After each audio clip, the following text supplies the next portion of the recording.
everybody, today I'm going to be reviewing Rimmel London's Highlight, Contour, and Blush Trios. These are the Kate Moss Trios, and I have to say I love the packaging. So here's the packaging. I loved that the package itself had the gold lettering on it, the gold lines here on the side, and I liked that when you opened it, it had that retro style of highlight, contour, blush. Just the way it's packaged, instead of just being squares, I liked that it's diagonal. Now there are 3 of these shades and I've swatched them all up. The first shade is Golden Sands. Now this is the lightest of the 3. The highlight is very subtle, and the contour, unlike the other 2, it has a warm undertone. The blush is a very soft pink. Now all of these 3 shades can be layered up or they can be sheared out. The contour has a little bit of a golden shimmer in it as well. Number 2 is Coral Glow. Now this one I assume would be for medium skin tones. The highlight of this one was my favorite of the 3. The contour was a bit cooler than the first one, and it featured a coral blush, hence the name Coral Glow. This applied very smooth and pigmented. Again, this can be layered up or sheared out. The third shade, which is Golden Bronze, definitely gives a more beachy look to those of us who have light to medium skin tone. I do feel like this would work for darker skin tones because the contour is a bit darker, but I do not feel it would work for every skin tone.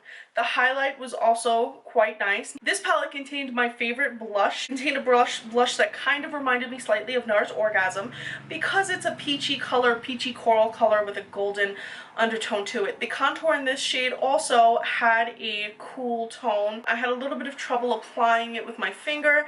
It didn't apply much better with a brush. I found it to be a little bit sparse. I feel like this would be one of those products that you have to be very careful with when blending it out because it did not blend out as easy as the other shades. Now if you look at the back of these products, you have a little step-by-step how-to right here. It's very easy to follow. They did offer a step-by-step 1, 2, 3 instruction, so if you're not really sure on how to blush, highlight, and contour, this gives you a nice little step-by-step. If you're wondering how long they last about 5 to 6 hours before I saw fading. I would definitely suggest using a setting spray if you want these to last a little bit longer. In terms of what I thought overall, I liked the packaging. The application was good for most of the shades. However, if I designed these myself, I definitely wouldn't have done it the way they did. There was only one warm contour shade, which was a little bit odd to me because as someone who's light medium, you know, they assume that anybody over medium doesn't want a warm contour, which I thought was kind of weird.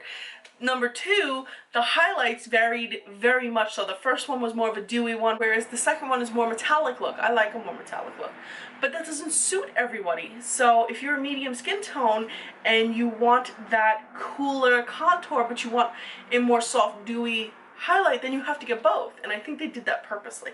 Also with the blushes, the first one is very soft pink, which I could see how that would suit lighter skin tones, but for the more corally pink shades, which also can suit a lighter skin tone, they're only available in the darker ones. So then people wind up buying these products, they might not necessarily use the shades in other ones. So that got on my nerves a little bit. I would have A, liked to see a wider range of these, or B, I would have liked to see each one as a separate product, or like, you know how Revlon had the interlocking shadows? How awesome would it be to have an interlocking highlight, contour, blush set in the drugstore where you buy it and then you buy 3 and then you get home and you can just interlock them like the shadows from Revlon? Can a cosmetic company do that? This way we can get the perfect shades for our skin tone in a palette, please. So if any cosmetic companies out there are listening, please come talk to me. I got some good ideas. Anyway guys, did you guys pick up these? If you did, let me know what you guys thought, and if you didn't, why not? Let me know in the comment section below. And as always guys, thank you so much for watching, and please be sure to follow me on Instagram. I'm Recycled Stardust.